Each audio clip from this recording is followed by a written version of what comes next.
जहां जात पात और भेदभाव और छुआछूत की बीमारी से, रूढ़िवादिता से, भेदभाव की कुरीतियों से लोग घिरे हुए हैं, जंजीरों में कसे हुए हैं, हिंदू अल्पसंख्यक हो रहे हैं, दूसरे मजहब के लोग बढ़ रहे हैं, भारत पर संकट मंडरा रहा है, छोटी छोटी बहन बेटियों को लव जिहाद के चक्कर में पकड़ करके ये श्रद्धा जैसे 35 टुकड़े करके कांड कर रहे हैं। ऐसे समय में परम पूज्य श्री गीता मनीषी जी महाराज, इन संतों ने अब ठान लिया है कि हर हाल में भारत के हिंदुओं को एक करके जात पात से ऊपर उठाना है। अच्छा, ये तो हो गई संतों की जिम्मेदारी, लेकिन तुम क्या करोगे? सिर्फ ताली भर बजाओगे का, या केवल दांत भर निकालोगे? तुम्हारी भी तो उतनी ही जिम्मेदारी है जितनी संतों की। केवल संत ही भर, अच्छा संत जगा रहे हैं तो तुम जग रहे, वो तो जगा रहे, तुम जग रहे कि नहीं जग रहे कि तुम कह रहे नहीं ठीक है सही है। जब तक आपका जमीर जिंदा नहीं होगा, जितनी संतों की जिम्मेदारी है उतनी आपकी। ऐसे समझो, एक पहलवान आया हरियाणा से, हमने एक लकड़ी दी, हम कह लो भाई तोड़ो, उसने तोड़ दी। जिम का आदमी था, मोटा तगड़ा। हमने 2 लकड़ियां दी, उसने दोनों तोड़ दी एक साथ। हमने 3 लकड़ियां दी, उसे थोड़ी मेहनत पड़ी, लेकिन जिम का आदमी तोड़ दी। हम भी होशियार बुंदेलखंडी गुरु, हमने 10 लकड़ियों का एक गट्ठा दे दिया, पसीना फेंक गया, तोड़ नहीं पाया। उसी दिन हम मोटिवेटेड हो गए, हमने कहा हिंदू अकेला रहेगा, ये तोड़ देंगे। हिंदू 2 रहेंगे, ये तोड़ देंगे। हिंदू सब इकट्ठे रहेंगे, इनकी नानी मर जाएगी, ये हिंदुओं को तोड़ नहीं पाएंगे। इसलिए हमने, जो महाराज जी ने कथा के विराम में कहा, हम सब हिंदू, जोर से बोलो। बाकी ये हम जानते हैं कि तुम आए हो दरबार के चक्कर में, पर्चा के चक्कर में, भूत भगवाने के चक्कर में आए हैं। हम तो तुम्हें बहुत अच्छे से जानते हैं कि बहुत होशियार आदमी हो, और चमत्कार हो गया, हा साक्षात हनुमान जी हैं भैया। ना होए वहाँ तो सब बड़े बड़ों को मिलते हैं, गरीबों को कोई नहीं पूछता। हमें पता है कि यही प्रवचन तुम सुनाओगे, लेकिन तुम अपने स्वार्थ से आए। ये महात्मा अपने स्वार्थ से बैठे, तुम्हारा स्वार्थ निजी है, इन महात्माओं का स्वार्थ सिर्फ सनातन की क्रांति है।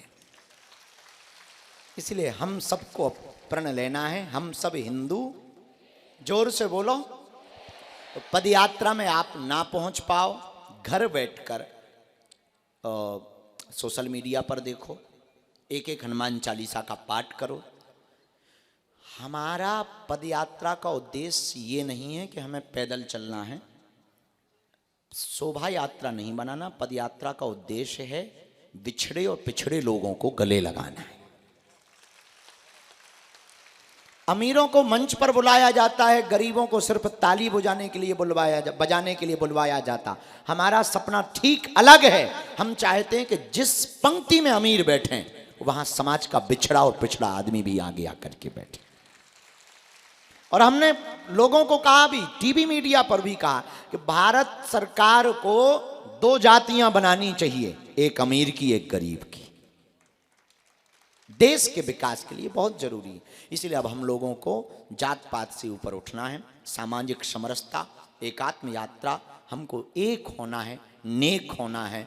सबल बनने के लिए हम सब हिंदुओं को एक होना है, क्योंकि वर्तमान में संकट बहुत हैं। बांग्लादेश की घटना सबको पता है, बताने की ज़रूरत नहीं है, दोहराने की ज़रूरत नहीं है।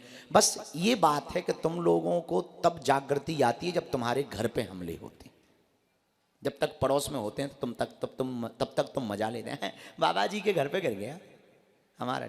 उनके लिए सब एक है, क्योंकि वो सबको काफिर कहते हैं। एक एक करके सबकी हालत खराब होगी। इसलिए हम लोगों को अब हर हाल में क्या होना है? जोर से बोलो। इसलिए जात पात की करो विदाई, हम सब हिंदू जात पात की करो विदाई। परसों से यह पदयात्रा प्रारंभ होगी। यहीं बागेश्वर धाम से परिक्रमा लगाकर हम निकलेंगे।